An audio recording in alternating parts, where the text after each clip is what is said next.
Ya, kasus kekerasan dalam rumah tangga yang dilakukan pesohor Rizky Bilar kepada sang istri bidu wanita Lesti Kejora masih menjadi perhatian publik saat ini. Lesti sendiri diketahui sedang dirawat di Rumah Sakit Bunda Menteng, Jakarta Pusat. Sementara di media sosial justru berhembus informasi terkait kehidupan personal Rizky Bilar, baik mengenai masa lalu maupun rumor keretakan rumah tangganya. Sebagian netizen menyayangkan karena seharusnya alih-alih gosip, netizen fokus pada tindak pidana kekerasan yang dilakukan. Apalagi Undang-Undang ITE disebut membayangi setiap cuitan di media sosial. Kita bahas bersama Abdul Fikar Hajar, pakar hukum pidana. Assalamualaikum, selamat sore Bang Fikar. Pak, Apa kabar? waalaikumsalam. Kabar baik, Junot. Sehat ya? Oke, selamat Oke, sore, maaf sehat. kita ganggu Alhamdulillah. Ya. sedikit, kita ke dunia hiburan. Oke. Kita tahu bahwa ada kasus KDRT yang menimpa seorang bidu wanita tanah air. Kalau kita lihat kasus ini, ya, Anda sebagai pakar hukum pidana, Bang, bahwa sebenarnya kasus domestik ini ya, violence ya, dalam rumah tangga, Ya, ini banyak sekali. ya. Tidak hanya sekali ini, berkali-kali terungkap ke publik. Bagaimana Anda melihat fenomena KDRT di tanah air untuk saat ini? Ya, apa namanya, pada waktu yang lalu, KDRT itu bagian dari kehidupan keluarga di Indonesia. Ya. Oke. Kak, sepertinya ada semacam situasi yang diterima oleh keluarga-keluarga di Indonesia. Hmm, Tetapi hmm, belakangan setelah ada gerakan perlindungan terhadap mhm, perempuan mhm, menguat gitu ya, maka lahirlah undang-undang ini ya, undang-undang KDRT ini mhm, ya. Nah, karena sesungguhnya yang disebut lingkup rumah tangga itu kan tidak melulu suami dan istri, ya mhm. laki-laki dan perempuan yang terikat dalam satu perkawinan, tapi juga ada anak, ada Betul. orang tua Mhm, juga, ya kan. Nah ada bisa juga umpamanya saudara dari sebelah kanan atau sebelah kiri gitu, itu mhm. juga termasuk bagian dari rumah tangganya. Baik. Nah karena itu kemudian dilahirkanlah undang-undang ini untuk melindungi sebenarnya tujuannya melindungi rumah tangga. Mhm, mhm. Rumah tangga itu supaya tetap utuh gitu ya. Tetapi kemudian ya dijadikan sebuah undang-undang yang bisa ini kan sebenarnya duplikasi dari KUHP. Maksud Baik. saya kekerasannya sendiri sudah diatur di dalam KUHP Mmm, ya. mhm. Orang yang melakukan kekerasan, tetapi secara khusus dilakukan Oke, oleh orang-orang yang punya relasi keluarga, maka kemudian lahirlah undang-undang KDRT ini. baik. Oke. Ba Ya, Bang Fikar, Anda menyebutkan bahwa ini sebenarnya duplikasi dari KUHP karena aturan-aturannya tadi kekerasannya memang sudah ada sebenarnya dan akhirnya dilahirkanlah undang-undang ini.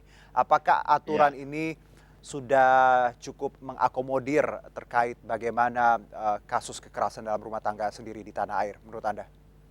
Ya. Nah,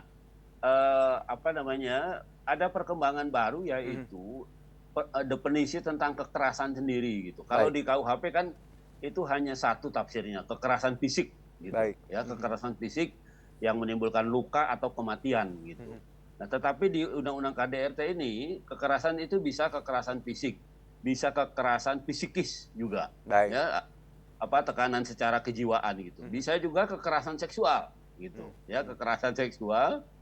Eee, apa, Bisa juga, kekerasan itu dalam bentuk, pasif, yaitu penelantaran rumah tangga. Umpamanya nggak baik. ngasih belanja, dia Mmm, pergi tanpa izin, menelantarkan tanggung jawab, nggak pernah kasih uang belanja dan mhm, sebagainya. Nah mhm, itu juga kekerasan gitu, mhm, ya. Nah, itu yang diakomodir oleh Undang-Undang KDRT ini, gitu. Jadi baik. sebenarnya sifatnya lokal, ya, Ya, sangat lokal. eee sangat lokal, Mhm, terjadi di dalam satu rumah tangga gitu. Tetapi per definisi kekerasannya itu menjadi luas gitu. baik. Tidak hanya kekerasan fisik, tapi juga psikis, seksual, dan penelantaran itu tadi, Mas. Oke, jadi menarik ada psikis, seksual, dan penelantaran. Ini jadi bahwa ranahnya makin luas dan tidak hanya bicara fisik tadi ya, Bang Fikar. Yang jadi Betul, mungkin pertanyaan betul, gini, undang-undang ini sudah ada, aturannya pun cukup detail seperti itu, tidak melulu soal iya, tamparan atau pukulan, tapi juga lebih ke psikis,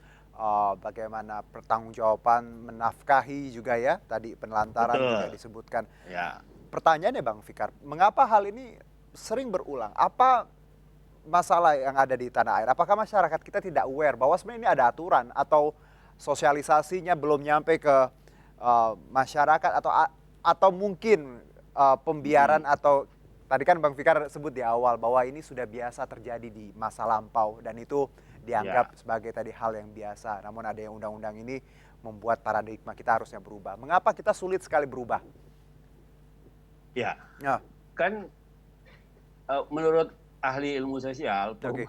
perubahan itu bisa dimulai apa namanya dengan apa dari diri masing-masing gitu, Baik. tapi juga bisa dirangsang atau diinisiasi dari faktor eksternal gitu. Aha. Nah, saya kira undang-undang ini membangunkan membangunkan kita, terutama keluarga-keluarga Indonesia ya, Mhm. yang dulunya itu tadi apa namanya ada rumah tangga yang isinya kekerasan yang bisa bertahan bertahun-tahun gitu, Betul, ya sampai betul. anak Mhm, itu ada, padahal istrinya merasa tertekan dan mhm, dilakukan sewenang-wenang oleh suaminya, bahkan suaminya beristri lagi tanpa izin dari suami iya, istri pertama, itu sering terjadi gitu. Nah mhm, ini apa namanya, situasi ini yang tadinya lokal kemudian dulu menjadi ciri khas keluarga Indonesia yang apa, neribo gitu ya.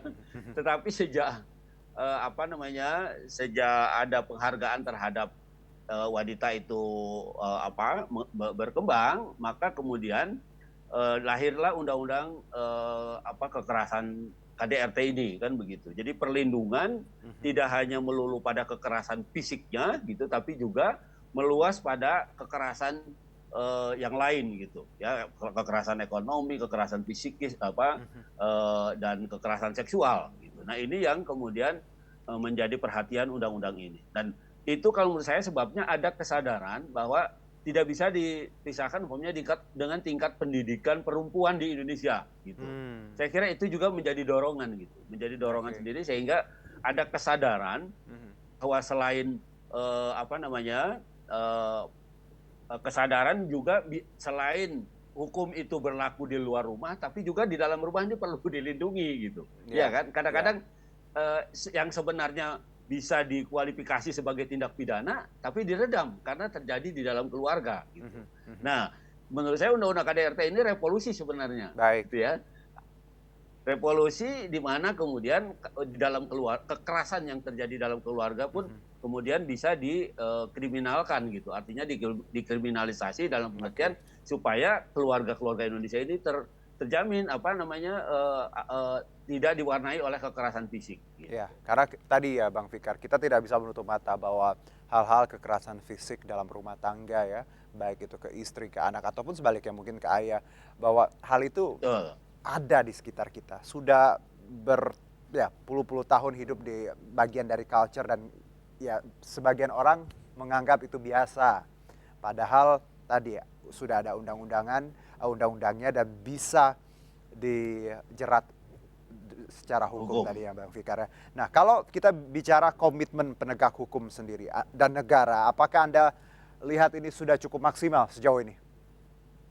Iya, eee, kan gini, Mhm, kalau lihat prakteknya ya, keterlibatan, apa namanya, eee, penegak hukum gitu ya, tidak hanya cukup dengan fungsi penegak hukumnya gitu, tetapi juga lebih pada fungsi mediasinya sebenarnya gitu ya. Jadi ketika terjadi kekerasan fisik gitu ya di dalam rumah tangga ya, biasanya yang sampai ke penegakan hukum itu kekerasan fisik gitu mhm, ya. mhm. Kekerasan psikis, seksual itu jarang gitu. Masih orang Baik. Indonesia itu masih malu ya. Hmm, Masih ya, malu-malu ya, apa melaporkan betul.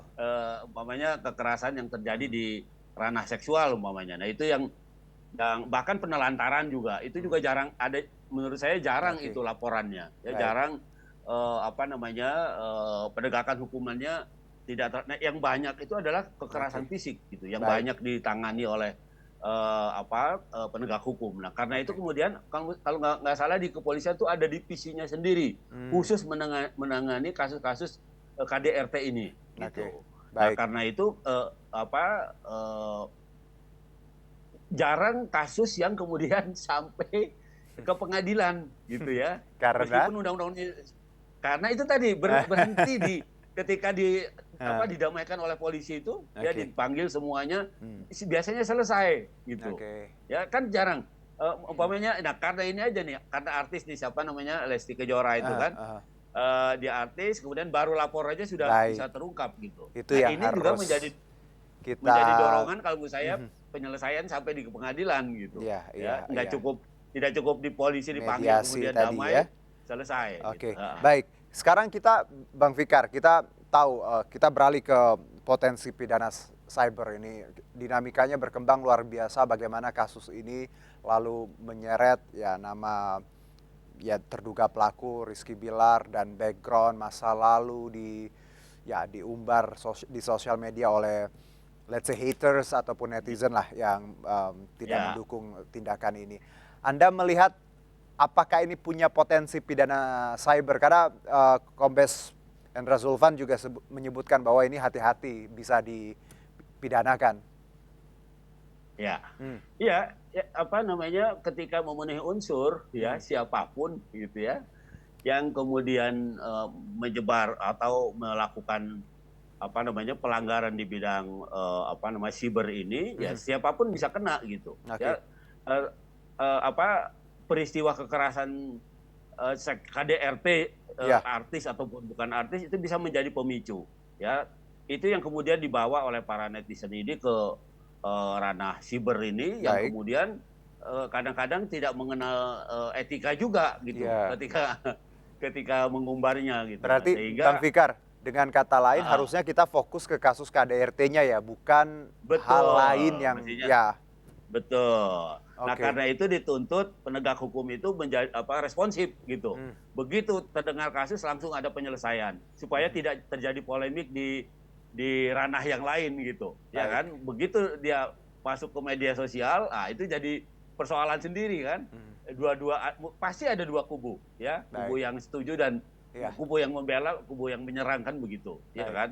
Dan ini bisa itu tadi ya apa salah-salah juga ada pelanggaran baru yaitu Mhm. pelanggaran di dunia siber ini gitu apa Oke. undang-undang ITA maksud saya. Nah, Aha. seperti itu gitu. Ya, ini berarti lagi-lagi kita memaknai kecerdasan bermedia sosial ya, Bang Fikar ya. Betul, Karena betul. apapun yang kita unggah ya bisa jadi itu backfire untuk kita kan. Ya terlalu Betul. benci juga Betul. dengan mengumbar hal-hal yang di luar konteks kasus utama ya. Itu berbahaya ya Bang Betul. Fikar ya. Itu yang Betul. harus Betul. dipahami Ada bersama. ya, Oke, ada terakhir apa akibat yang ingin hukumnya Bang Fikar sendiri. tambahkan? Silakan sedikit saja. Ya, ya artinya Hmm, boleh kita menanggapi apa suatu kejadian ya, apakah kita di pihak yang pro atau kontra ya karena memang ini negara demokrasi baik. dan siber ini menjadi pentas sendiri gitu. Tetapi itu tadi ya harus diperhatikan dua-duanya dalam konteks kepantasan gitu. Baik. Ya, tidak tidak terlalu tetapi juga memperhatikan kepentingan orang lain juga. Saya kira itu. Baik, Bang Fikar. Terima kasih Abdul Fikar Hajar, Oke. pakar hukum pidana. Kita ganggu sedikit di hari weekendnya ini. Minggu. Selamat beraktivitas kembali Bang Fikar, sehat-sehat. Oke, sama-sama. Yuk.